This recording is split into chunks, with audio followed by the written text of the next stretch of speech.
Bonjour tout le monde, j'espère que vous allez bien. Alors je sais, le décor a changé parce que je vais sans doute bientôt déménager ici. Donc ce sera sans doute mon nouveau décor. Je sais que pour bon nombre d'entre vous c'était la rentrée. Alors, c'est passé comment? Non pardon, je suis salique. Donc c'est aussi ma rentrée, hein, on va pas se le cacher. Je vais reprendre les vidéos une par semaine, le dimanche ou un autre jour. Principalement le dimanche quand même, on va pas se mentir. Et on va commencer avec une nouvelle série de livres. Je vous avais déjà parlé de ça, il me semble. Je sais pas si vous vous souvenez de Calendar Girl de Audrey Carlan. Donc un livre par mois pendant un an, du mois de janvier au mois de décembre. Ça m'avait énormément plu parce que je trouvais que l'histoire était très intéressante. Alors au début je me suis dit ouais, enfin ça va être les 12 tomes pareils quoi. En gros, elle va être escort chez quelqu'un, elle va coucher avec, elle va repartir. Alors c'est comme ça les deux premiers. Désolée pour le spoiler. Par contre, pour les autres, en fait, c'est totalement différent. Parce qu'en fait, après, il y a une espèce de renouveau en fait qui arrive que je trouve vraiment très intéressant. Et du coup, c'était une très bonne aventure, on va dire. Parce que j'ai vraiment beaucoup aimé les lire et limite, j'y attendais avec impatience le jour de leur sortie. Alors, il est sorti? Ouais, ok, je vais à la Fnac. Voilà. Donc là, Audrey Carlan s'est lancé un nouveau défi, à savoir écrire une saga avec des hommes, sur le même principe que Calendar Girl. Alors je me suis dit waouh, du courage hein, parce que moi je l'aurais pas fait. Donc il s'agit de International Guy. Alors là j'ai que le tome 2 et le tome 3. Le tome 1 je l'ai prêté à une copine, elle m'a vu avec, elle fait oh je veux trop le lire. Bah tiens je te le prête, j'ai fini. Voilà. Ils sont super faciles à lire. Donc là vous avez le tome 2 qui est... Non, tome 2 ici pardon, qui est à New York. Et le tome 3 qui est à Copenhague. Normalement le tome 4 ne devrait pas tarder à sortir puisqu'il sort au mois de septembre. Autant vous dire que ma patience va vite s'émousser, hein. J'ai vraiment hâte de lire le tome 4. Donc en gros, et le tome 1 se passe à Paris.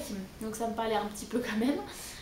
J'ai vraiment adoré parce que donc, cette fois-ci c'est plus une personne, c'en est trois qui dirigent donc, une société qui s'appelle, comme le nom de la série l'indique, International Guy. Et en gros, leur mission, enfin la mission qu'ils se sont confiées, c'est de redonner confiance aux femmes d'influence dans le monde. Par exemple, le tome 1, c'est l'héritière d'une grosse entreprise de parfumerie qui succède à son père qui vient de décéder. Sur le fond, ça peut paraître génial, mais on se dit ouais, enfin, c'est moi qui vais prendre toutes les décisions. Eh ben non, manque de bol. Parce que du coup, elle se dit qu'elle n'y connaît rien en finance pour gérer l'entreprise. Au niveau de son physique, elle en impose pas vraiment. Enfin, elle est belle, mais sans savoir se mettre en valeur. Et elle a un gros problème de confiance en elle. Donc là, les trois vont se rendre à Paris, donc les trois gars, alors je sais plus du tout comment ils s'appellent. Je sais qu'il y a Parker, Beau et... Je vais essayer de le retrouver, vite fait. Non, si j'ai trop dedans. Quittez pas, hein, ça va pas être très long. Je vais pas le retrouver, je crois que c'est Ryan, quelque chose comme ça. Et donc chacun en fait a son domaine de prédilection. Donc Beau, ça va être tout ce qui touche à l'apparence physique, aux fringues, au maquillage, tout ça. Ah non, c'est Royce, pardon. Enfin, Royce ou Ryan, je sais plus. Lui, ça va être tout ce qui est finance, tout ce qui est entreprise, entrepreneuriat. Et Parker, ça va être tout ce qui est problème de confiance en soi. Très honnêtement, j'ai adoré. Le premier m'a un peu surpris quand même, hein, on va pas se mentir.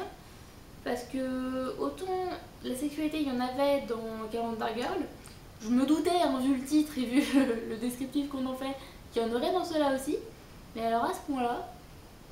Alors après, je veux dire, c'est bien écrit, hein, il n'y a rien de choquant et je pense que si vous êtes familier avec les pratiques sexuelles, on va dire, désolé, il y a des mots que je peux pas m'empêcher, je suis obligée de les dire. Si vous avez déjà connu l'amour physique, vous savez que ce qu'il raconte, en gros, c'est entre guillemets du basique, mais voilà.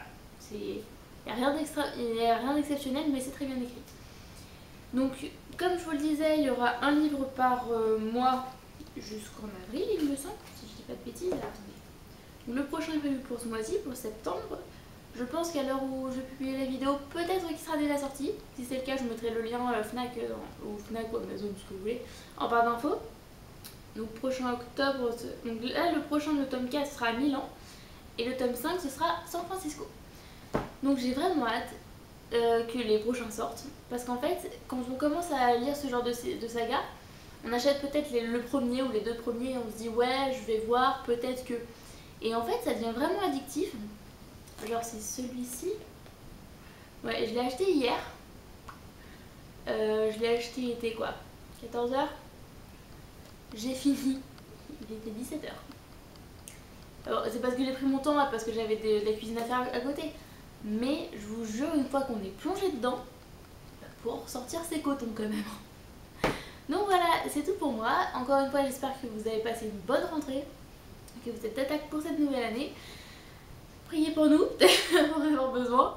En attendant, moi je vous fais plein de gros bisous. Si vous souhaitez vous abonner, vous cliquez juste ici. Si vous voulez voir ma dernière vidéo, juste là. Moi je vous fais plein de gros bisous, je vous dis à la prochaine. Salut!